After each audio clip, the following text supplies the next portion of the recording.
What's up? What's up? What's up? What's up? Your boy Domuto. We're back with another video. Today we're watching Solid Saiyan. What if Goku was evil? Part 11 and 12. And the last one they fought Turles, and they couldn't. That nigga was too strong. And then they got Broly on their team, and then it's a bunch of shit going on, man. So we better get into it, man. Make sure y'all like, comment, subscribe, and let's go. The two brothers fly randomly out in space. They feel like they're kind of screwed because once their stamina runs dry, their forms will disappear and they'll just die in the vacuum of space. Raditz is still trying to expel all this extra power. He has too much of it and it's making him feel antsy. He's very anxious about it. And Kakarot tells Raditz, it's nice that they got close to killing Turles. That means it's possible. Also, that new form of his is awesome. Raditz continues flying, dragging Kakarot behind him as he does so. Kind of annoying for Kakarot, but whatever, this is the only way they're going to survive out here. They stop on random planets to see if they have some sort of atmosphere. Through trial and error, they do eventually find one. Some even have life forms in it, but nothing intelligent. At least that means they have food. And a place to stay. It's not the most ideal situation, but now they can actually rest somewhere, being able to briefly remain on these planets that they find. Raditz is still concerned about his new power, and he's still overflowing with it. It's like he's hyped up on caffeine almost. He's so energized. He doesn't even sleep. Well, at least not at first. But he's starting to feel a little bit better. And this gets him to truly realize how much power was in that form. The fact that it took him this long to even drain a fraction of it. His body couldn't handle all the power. If he kept it inside though, he definitely would have died. So it's good that it turned out this way at least. And now that they finally have some sort of time to rest, or at least Kakarot could rest, they have some time to discuss too. Who the hell was that with Turles? Definitely someone strong. Kakarot couldn't sense his full power, but he could briefly sense his power when he blew up that star. The fact that it only took a fraction of his power to do that, it shows that he's probably on their level too. Obviously Kakarot was too far to see, but if that guy was being serious, he'd be way less casual about it, and Kakarot would be able to sense it within his energy. So, potentially another Saiyan, huh? Well, that doesn't matter. Kakarot laughs to himself. No matter what, they'll get Raditz to utilize that power, and together, they'll crush the Crusher Core, including Turles and his new friend Broly. Kakarot and Raditz have their own paths now, with Kakarot utilizing Supreme Saiyan still, as Raditz tries to learn this new power of Infernal Saiyan. It seems Kakarot actually has a true ally now. It's amazing. It's his brother. Of course, this isn't a traditional alliance. It's not like they're working for good. These two are pretty bad people. Look at the title of the scenario after all. But maybe they're not as bad as they think. Maybe with this bond forming between them, there's something changing within them as well. Slowly, but surely. They're not the same people they once were. Evident with the fact that Kakarot's actually now on good terms with his brother instead of abandoning him like he did before with Turles, when he first turned on the Saiyans. For now, they could recharge a little bit more, and then fly through space trying to find some other planet. Well, mainly Kakarot needs to recharge. He just needs to get some extra power so he can keep utilizing that form so he can breathe out in space. As for Raditz, he still has excess energy. It's fine for him. And Raditz asks, where are they supposed to go next? Kakarot has no idea. They don't really know how to navigate throughout space. Except, Kakarot does have an idea. What if they try to sense a power somewhere and go towards that? Ideally something familiar. Of course, there's not too many powers they could sense out in space. Vaguely, very far away, they could sense Turles. Alright, so go in the opposite direction. Kakarot spends time focusing. Hours actually. He can't sense anything out there. But at one point, he picks up on something. And it's a power that's familiar, actually. Something that he hasn't sensed in a while. He hatches a plan. An amazing idea, actually. He turns to Raditz. Remember those Dragon Balls that Lord Slug got? Raditz remembers. Are they going to use those? Nope. They're probably guarded by Granola by now, if anything, and he's an ally who could be useful for later. Besides, Kakarot can't even sense Granola, so he can't even travel there if he wanted.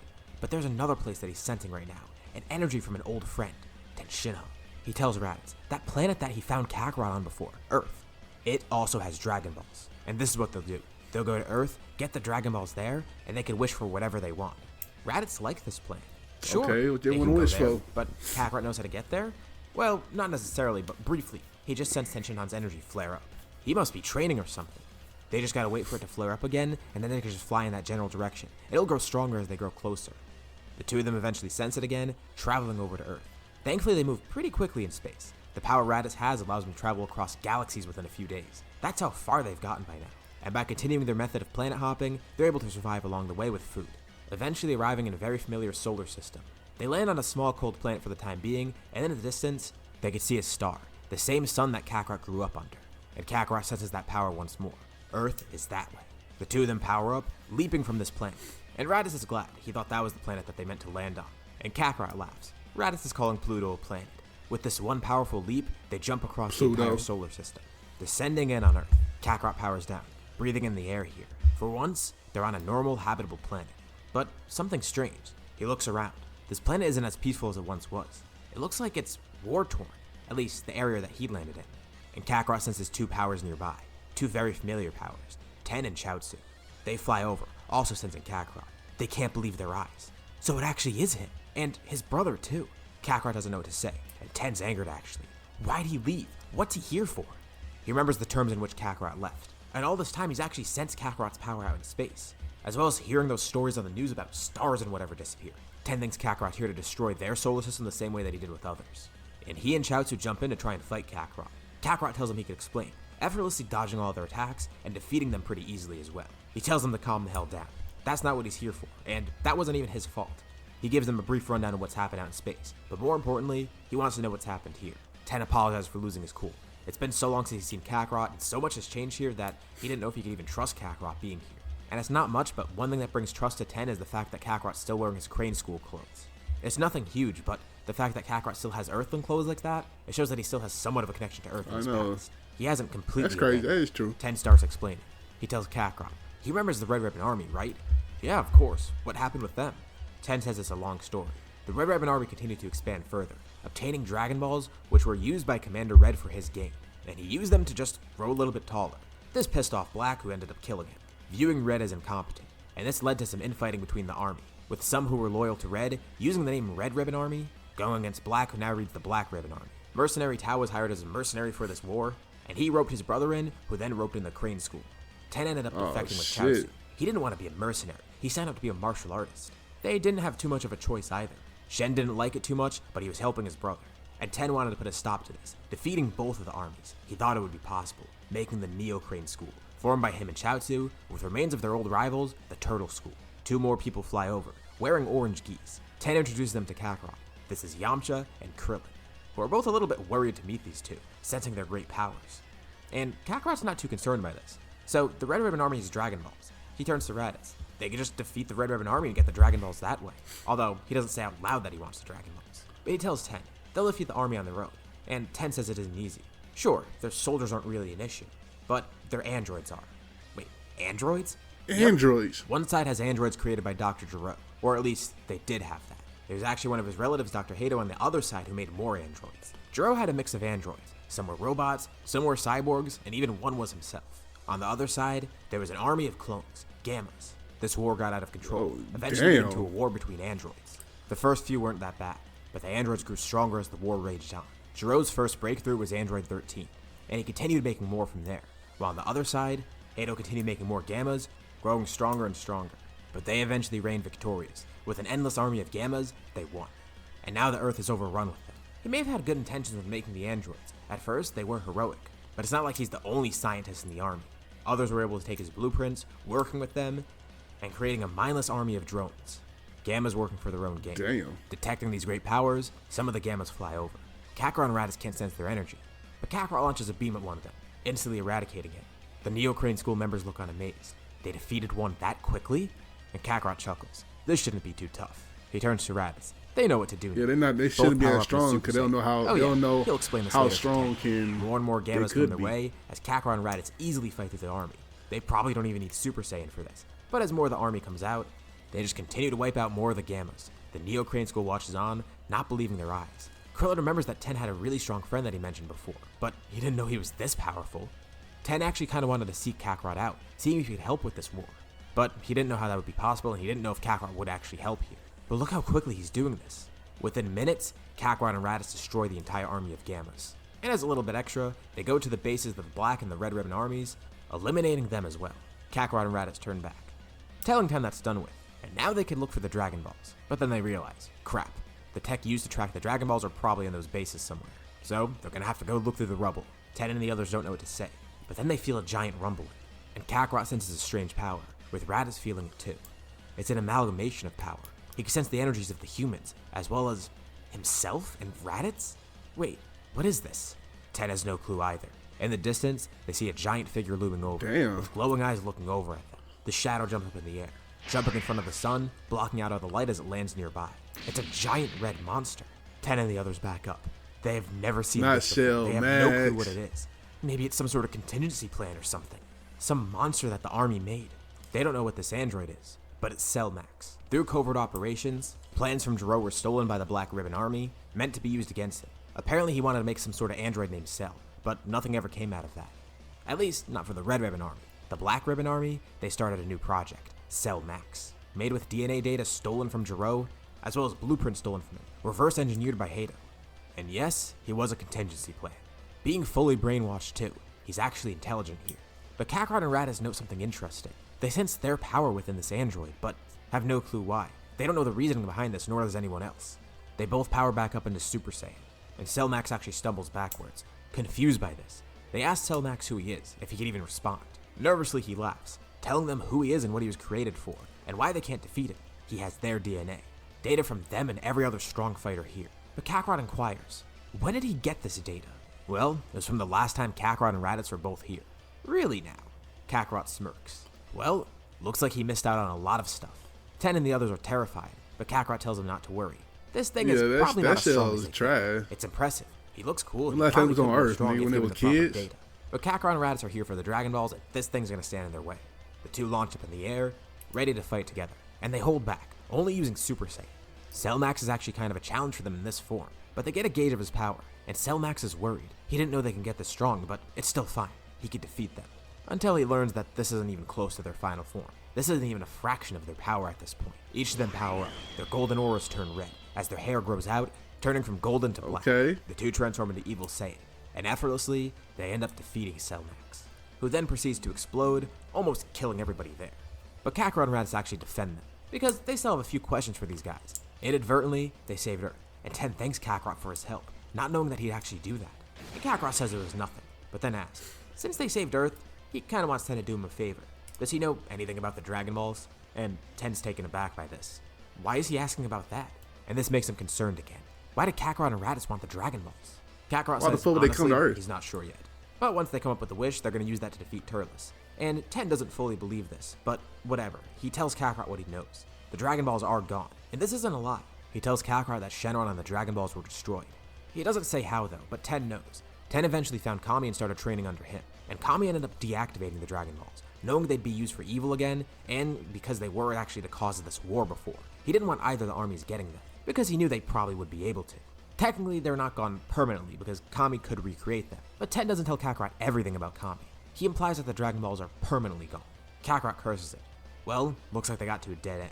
But maybe they could at least stay here for a bit. This is a habitable planet, and it actually has normal food that they could eat, so it could be better than what they've been doing. He thanks Kakarot for the help, but Kakarot says he was only really here for the Dragon Balls in all honesty. But Ten tells Kakarot that's not true. Kakarot wonders what he means by this, but Ten explains. He probably did want to help deep down. This was his home after all, and he probably knew to come here. Kakarot had briefly mentioned before that there were other Dragon Balls out there. He could have gone to any other planet, but he decided to come here. Maybe he actually did want to return. Maybe his heart led him back here because it was part of him. And Kakarot tells Ten to get real. They just inadvertently saved Earth. It wasn't intentional. But Krillin then steps up. He doesn't know Kakarot, but from what he could tell, he did save Earth. He could have taken the opportunity and taken over if he wanted, if he truly was fully evil. And Chaozu steps in too. They get in your head, Kakarot. He wasn't always like that. He just went down a darker path. But something tells Ten that that path ended a long time ago maybe. Kakarot's a bit annoyed and embarrassed to hear this, and he angrily looks away, looking up to the sky. Ten steps up to him. He was once going down a bad path as well, but look what happened to him. Under these unique circumstances, he ended up turning into a pretty good person. And even though Kakarot's life went way differently than his, he did go through something similar. Kakarot may not want to admit it. Maybe it's the Saiyan side of him telling him other things. But Ten could tell. Some of Earth did Kakarot run rub away. off on him, Shut just up, like it rubbed off on guys. him and shouts. Kakarot grunts, but then chuckles. Maybe Ten is right. He did watch Kakarot grow after all. And even amidst his conquest, Kakarot considers his actions. He didn't even look at it this way before, but all the people he's faced, they've been evils, net evils for the universe. And even though he destroyed them for selfish reasons, he still was helping out inadvertently, and his whole path so far, he's accidentally been doing that. Maybe something's changing within him, and he doesn't even realize it. The same goes for Raditz as well. If they were truly fully evil, like Turles for example, they'd be going around continuously mindlessly destroying things, which they definitely were doing before. Kakarot was going around planting trees of might everywhere, and Raditz was going around being a normal Saiyan. Kakarot's actions don't fully show it yet, but Ten could see. There's some sort of humane side within it, and maybe it'll come to light soon. Right now, of course, it's buried deep within there. But he's not as concerned about Kakarot as he was when he first landed here again. He could see now, Kakarot hasn't fully been corrupted. and maybe he could turn over a new leaf, just like Ten and Chaozu did. The humans leave the two brothers alone, and Krillin notes something strange. He tells Ten, for some reason, he feels like he should know Kakarot better. He doesn't know why because he's never met this dude before, but still. And Yamcha asks Ten, does he really trust them being here? And Ten reminds everybody, he and Chaozu, they were with Kakarot, growing up and training under the Crane School. They knew he was going down a dark path, but something's changed about him. Ten doesn't know why or how, but all that matters is, it's there. But now he wonders, what do the two want to wish for? And are they actually going to use the Dragon Balls for good? That might actually be the true judgment of their character, what kind of wish they make. And this is where we leave off for now. Okay. Alright, What If Goku Was Evil Part 12, Boo Awakens. Let's decide. They're just going to stay here while they figure things out. They have no clue of where else to go or what to do in the time being. Obviously, their main goal is to defeat Turles, but how are they supposed to even do that? Raditz has this amazing power, but has no way to control that. So that's kind of his main focus for now. And as for Kakarot, well, he has Supreme Saiyan, and he doesn't really need to practice with that too much, but he needs to figure out some other ways to grow stronger, a way for them to defeat Turles in a surefire way. But most importantly, they just need somewhere to stay. They have no base of operations now, so this is the best they got. Hey, at least this place has real food though. And it's kinda off the grid, not entirely though. They could even live here permanently, but they don't really feel right about using Earth like that. At least Kakarot doesn't.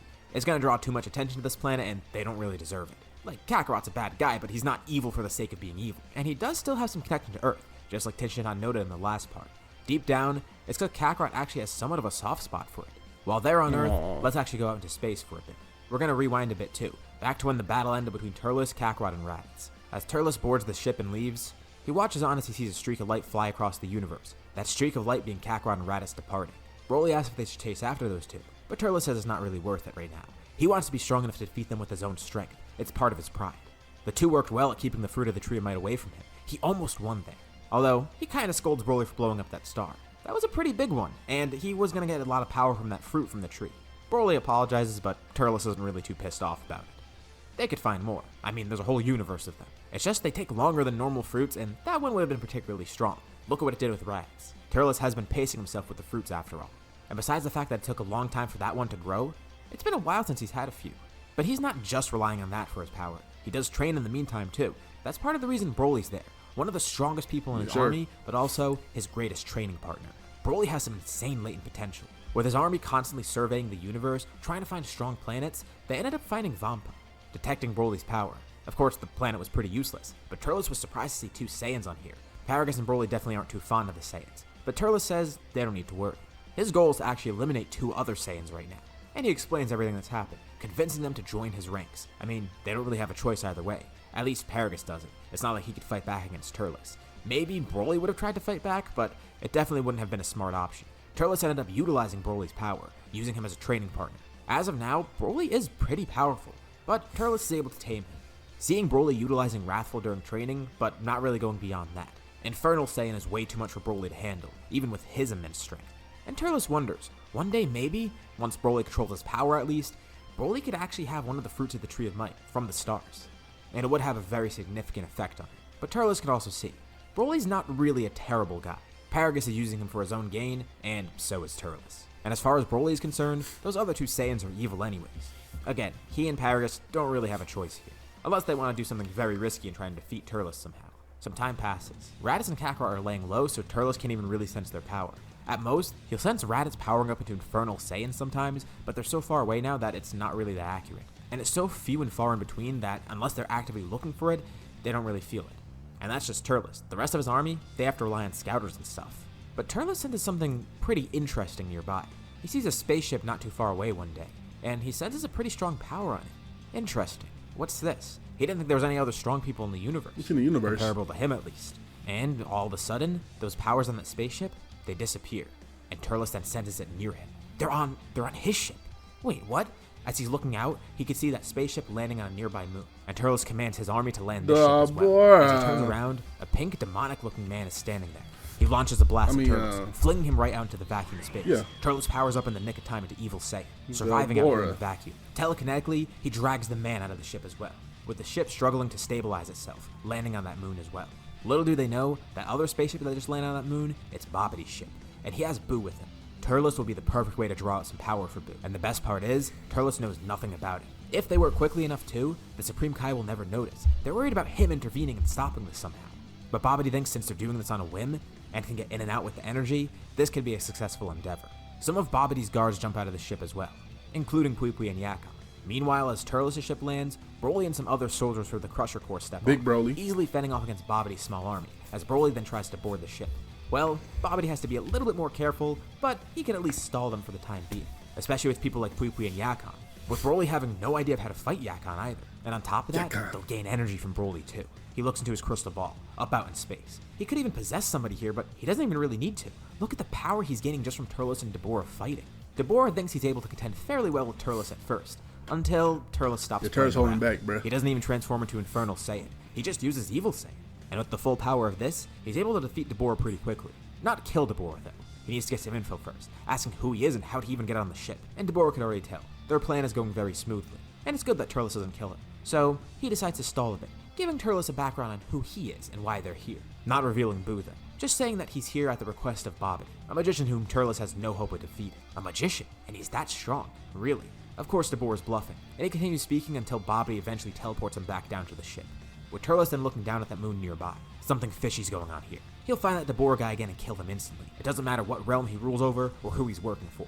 Turles will win here. As a way to intimidate them, he powers up, going into an Infernal Saiyan. Oh, Babidi didn't even expect this. Perfect.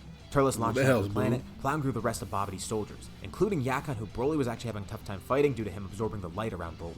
He's kind of bummed about this because he just figured out how to defeat the guy, but whatever. He asks Turles what's going on, and he says he really has no clue. And Broly says it's the same down here. They don't know what's going on. But Turles senses Dabura's energy. In his hand, he charges a small blast, lunging it right down at the bottom of the ship, opening up all the floors, creating a tunnel right down to the bottom. Right.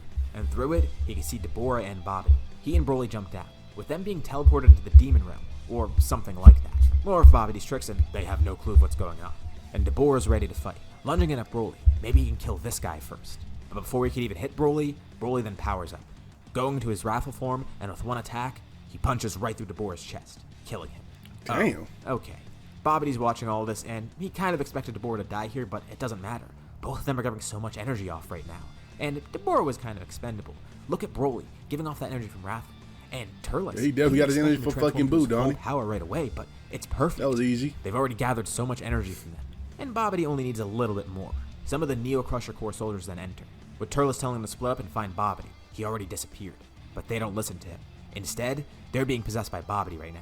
He could try to possess Broly or Turles, but it would be a little bit too tough and he's not sure if he wants to risk that. So why is he getting these soldiers to follow his orders? Turles has no clue of what's happening at first, but then one of the soldiers is able to stab Turles, taking just a fraction of energy from him, and Babidi quickly teleports that soldier away, knowing he's about to die instantly from Turles' attack. And as swiftly as possible, Babidi tries to take this energy, giving it to Boo, and he's astounded at how much there is. Whoa. Immediately, it gets Boo to 100%, giving all the energy he needs.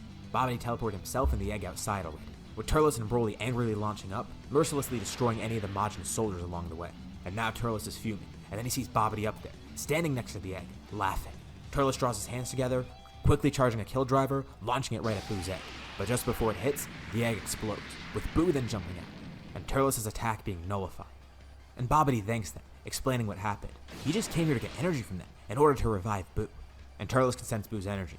It's powerful, but not too crazy. He's shocked at first, but then he chuckles. He thanks Babidi too. Because of this, he might actually have a fun battle. But Babidi's got the wrong idea if he thinks Boo's gonna kill him.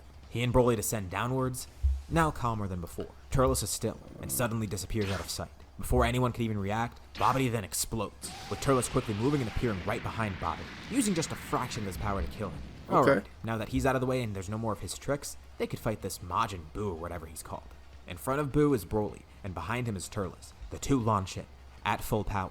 Boo sticks both hands out, trying to catch them, and it's tough. He struggles holding them back at first, but the two continue launching forward, pushing each side of Boo into him. The two then collide, with Boo being crushed in between. They think that'll kill him, but they could see immediately that he just regenerates from it. He regenerates. He's a malleable guy, and this has no effect on him. Sure. Okay, this shouldn't be too bad. They just need to destroy him completely. Are we gonna see Super do Boo? So much damage that Super he can't Boo? regenerate from it at all. Boo gives off an evil grin, ready to fight them. Oh yeah, this part's not about Kakarot or Raditz. This is a Turles part. For this part, Okay. he's the main character. Surprise! The battle between these two Saiyans and Boo continues. And Boo's kind of pissing Turles off. He's not too tough of an opponent to fight, but it's the fact that he continues regenerating. It seems like he's not getting tired out at all. Alright, how about this? He grabs onto Boo, flinging him out in space. He tells Broly he's gonna have to sit this one out. This moon definitely doesn't have enough space for them to battle, but he says he could use Broly's help, charge an attack, launch one up there. Turles will keep an opening for him, and together, the two can combine their powers, defeating this monster. Turles launches out into space, meeting Boo where he threw, and Broly looks up, easily seeing Turles' light, as he battles Boo out in the vacuum of space. Broly powers up, surrounded by a fierce green aura. He tries to summon his anger, something that Turles has been trying to get him to control. He knows he might go berserk, but it doesn't matter. Turles will be able to stop him in case he does. He powers up into Wrathful first, then begins charging energy in his hands. Coalescing all of his power together, Turles fights Boo out in space, enjoying this too. For once, another opponent that he could fight out in the vacuum. He loves battling out in space, but on top of that, Boo is actually able to keep up with his power somewhat, especially with how much Boo's regenerating. And amidst the fight, Turles tries to ask questions about him, who he is, who created him, what is he? Of course, Boo has no comprehensive answer, but Turles has a way to actually do this. Seeing that Boo could be split into pieces and whatnot, Turles then reaches out, grabbing Boo, ripping off a small chunk of him, coating it in his own ki, just so it doesn't get reattached to Boo or regenerate somehow. This kinda does piss Boo off, but Turles says he'll be sure to study this, stashing it away, making sure that Boo can't get to it, and he can sense Broly's power. Broly runs around the planet trying to keep up with the battle, and suddenly, Turles grabs onto Boo, holding him tight as they fly outwards into space, with Turles then looping around, picking up speed as he launches him right towards the moon. He flings Boo downward, then launching his own attack following Boo. Okay. And as Boo is launched towards the planet, Broly launches his own attack out into space, with the two attacks colliding, hitting Boo right in the middle. Boo is completely and utterly destroyed by this combo, with Turles then landing back on the planet, thanking Broly, seeing that he's lost control just like he expected, and then knocking Broly out. And Boo's not regenerated. He's been completely destroyed. Although, there's that one piece that Turles got, the one that he separated from Boo, making sure it wouldn't get back to him. This is the last remaining chunk of Boo, but it can't regenerate. It's coated, held together by Turles' fierce ki, and it's a very small piece of him too. And Turles looks down at it. He had an idea. What if he can get his army, all the scientists there? What if they could study this, make their own Boo, try and reverse engineer him or something, maybe make one of his own? Oh, hell Not just no. that, but one that's far superior to this one. This one was kind of an idiot. Theirs, they can make one far stronger, one that possibly even takes notes from himself, or Broly. That piece of Boo levitates in front of him, coated by Turles' burning ki, prevented from regenerating. This could actually work. And even better, not only could they recreate Boo, but what if it could benefit Turles to that? By studying this power, he could attain it for himself, use it somehow. He's not too sure, but his mind is racing, all these thoughts running through his head. The brilliant scientist and his crew could definitely figure something out. And in the meantime, he'll focus on getting Broly to control his power. He's another very valuable weapon and a great training partner. And now, we head back to Earth. Kakarot and Raditz actually do sense all of this out in space. They weren't actively looking for it, but with how long it was going on, and the fact that Turles was powered up fully, they could actually sense it. Ten can feel it too. He felt that ki before, very vaguely, and as he tries to focus, he can kind of sense it, but it's so far away that they could barely feel it. Krillin asks what the hell that is, and Kakarot explains, that's Turles, the guy they told him about, that other Saiyan that they just fought. It doesn't seem like he's grown too much stronger, but who is he fighting out there? And they can sense Broly's power too. Very faintly, but still sensing it. And Kakarot turns to the humans. Those are the people that they need to defeat.